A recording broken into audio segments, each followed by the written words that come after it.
retirees forced back to work. 40 years of saving, in 2 weeks, it's gone. A local man who did everything right finds his golden years put on hold. I can't say that I've ever made a bad move financially in my life, and now I'm punished for it. That's wrong. It's totally wrong. So when do you plan to retire? That's a tough question to answer these days. With the stock market tanking over the past several weeks, many people have lost up to half of their retirement savings. An AARP survey done last month found 70% of workers over the age of 45 are now planning to delay retirement if the economy doesn't improve. And 13% of workers say they have been forced to tap into their retirement investments to make ends meet. Well, we wondered, how are people already in retirement faring in today's current economic climate? So tonight, KXLY4 Reality Check. KXLY4's Tori Bruntetti live in the newsroom. And Tori, you met a man who after 2 years of retirement is back to working full-time. Yeah, Gary Larson is 62, and he says he feels like his entire life he has made really smart financial decisions. But now he finds himself doing more work than things he thought he would be doing in retirement, like playing golf.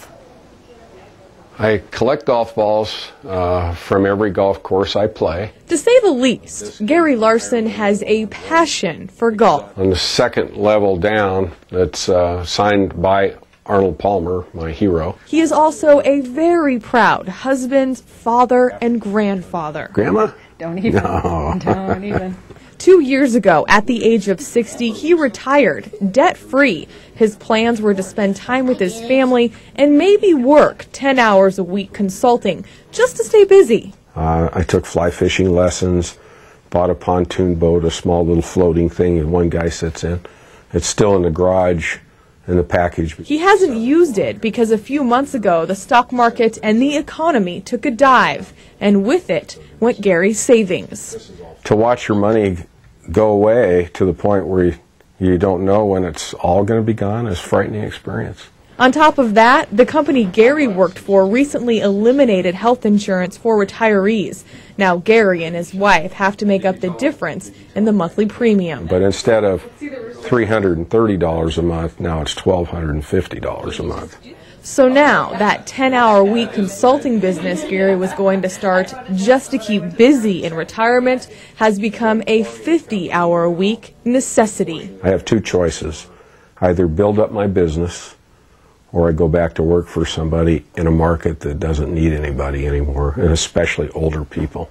Gary says he feels lucky. He is still young enough to work, and right now his business is taking off.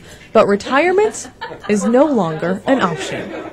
I'll at least work half-time, probably well into my 70s if this doesn't change. And Gary is not alone. He says 5 of his friends have all lost their retirement or are delaying retirement or trying to re-enter the workforce. ARP didn't have exact numbers as to how many people that are being forced to come out of retirement, but they say they are noticing that it is a growing trend, retirees heading back to work. Live in the newsroom, Tori Bruntetti, KXLY4 HD News.